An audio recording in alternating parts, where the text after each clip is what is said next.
Bismillahirrahmanirrahim. Alhamdulillahirabbil alamin. Allahumma shalli ala Muhammad wa ala ali Muhammad. Anak-anak, kita bisa bertemu lagi. Coba salah satu ketua kelasnya menyiapkan, dipimpin berdoa. Terima kasih.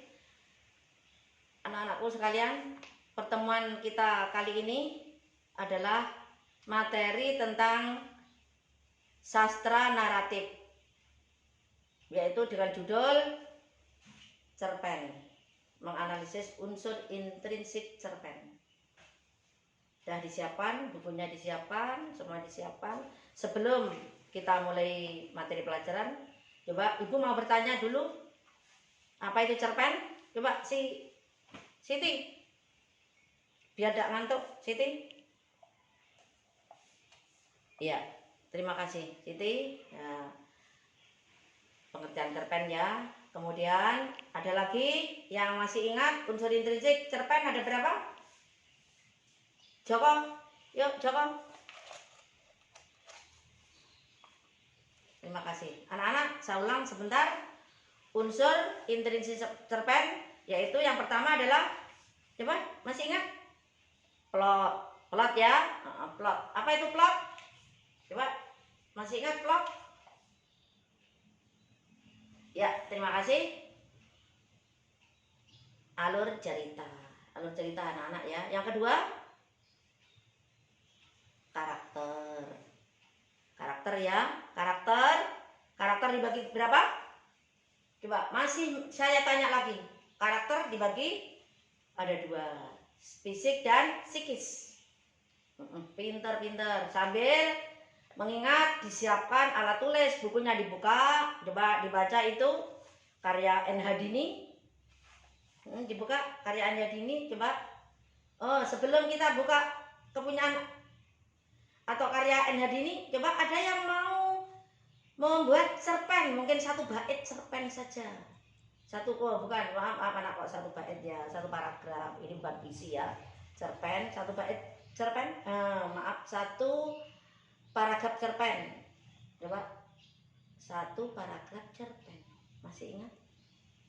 Coba kalau masih bingung, saya berikan contoh ya. Satu paragraf cerpen. Kutelusuri jalanan berbatu, dari kejauhan kuperhatikan ada sesosok bayangan membuntuti aku. Tiba-tiba aku teringat pada bayangan itu. Masya Allah, itu kan temanku ya beberapa tahun yang lalu. Ya Allah, aku panggil namanya. Danang, kamu masih ingat aku? Ya Allah, ini tadi kamu. Coba itu salah satu dari satu paragraf cerpen. Mungkin nanti bisa kamu teruskan, atau kita buka cerpen dari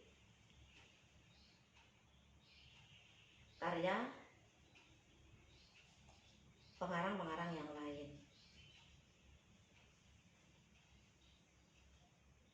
Sudah ya anak-anak ya?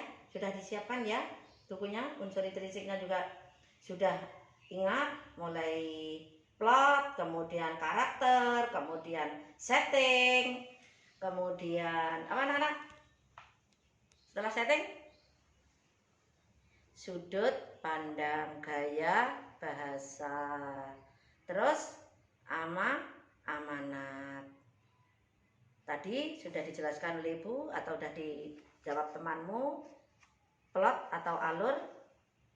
Yang kedua, karakter ya, fisik dan psikis. Fisik itu adalah bentuk tubuh dari pelaku dalam cerita itu. Kemudian psikis atau jiwanya itu adalah tingkah laku atau kebiasaannya, kemudian sifatnya, itu adalah psikis atau jiwanya. Kemudian setting, di mana itu kamu terangkan dalam cerita itu, dalam cerita cerpen itu, setting atau latar dalam cerita itu di mana. Latar waktu diungkapkan, latar tempatnya, kemudian latar budaya, situasi, mungkin suasana juga bisa diungkapkan dalam jawabanmu nanti. Berikutnya adalah pusat pengisahan atau point of view, atau disebut juga dengan sudut pandang. Ini adalah peran pengarang, anak-anak. Peran pengarang. Dalam cerita ini pengarang, posisi pengarang itu sebagai apa? Orang pertama kah? Orang kedua kah? Orang ketiga kah? Orang pertama pelaku utama atau pelaku sampingan atau orang kedua?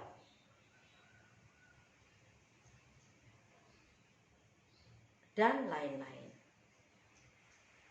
Dalam point of view ini biasanya kedudukan pengarang memang menentukan. Kadang dia adalah pengarang yang serba tahu. Contohnya kalau serba tahu, keringatnya bercucuran. Contoh ini, contoh cerpen. Keringatnya bercucuran sambil sekali-kali memegang keningnya. Apa yang dipikirkan dia? Ataukah dia memikirkan sesuatu yang menghantui dalam kehidupannya? Nah, di sini pengarang menebak-nebak itu serba tahu itu ya. Kemudian kalau sudut pandang orang pertama biasanya menggunakan aku.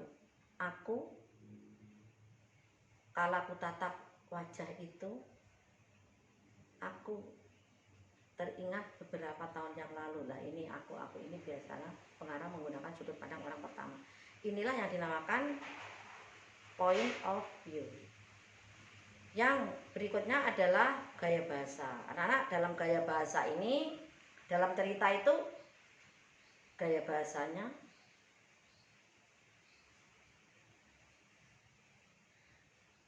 menggunakan gaya bahasa apa coba? Mungkin bahasa keseharian, atau banyak yang menggunakan berbentuk dialog, atau mungkin juga banyak menggunakan majas. Bahasa keseharian, kemudian majas, kemudian berbentuk dialog, atau pengarang cuma bercerita saja di situ, menceritakan orang lain begitu saja.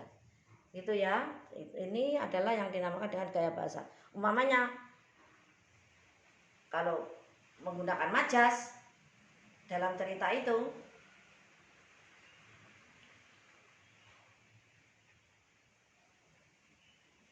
saat kulihat pemandangan itu, nyiur melambai-lambai diterpa angin. Saat itu aku menikmati pemandangan itu.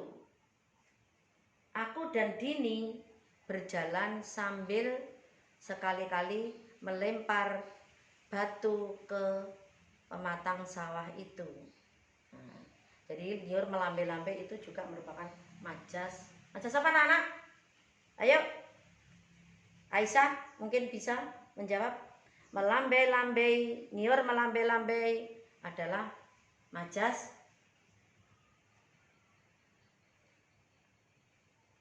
personifikasi. Pinter sekali. Kemudian berikutnya adalah amanat. Amanat adalah pesan yang ingin disampaikan oleh pengarang. Kurang satu, apa lagi tadi lupa? Ayo, belum disebutkan oleh ibu guru. Ayo, Tono, apa Ton? Yang paling penting dalam unsur intrinsik cerpen apa? Tema.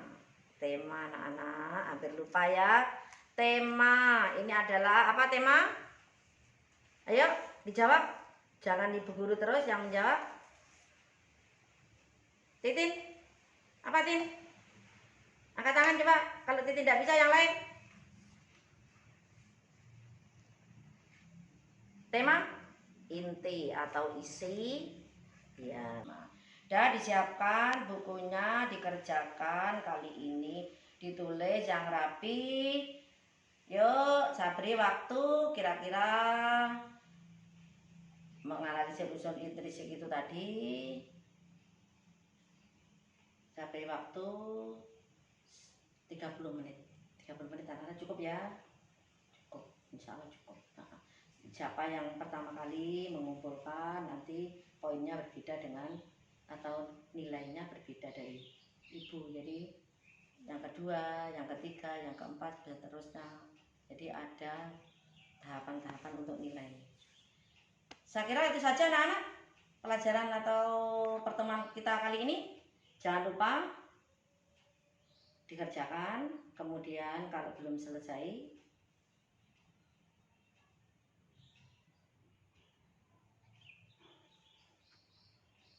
kita teruskan ke waktu berikutnya. Yuk kita bacakan dalam bersama-sama. Alhamdulillahirobbilalamin. Assalamualaikum warahmatullahi wabarakatuh.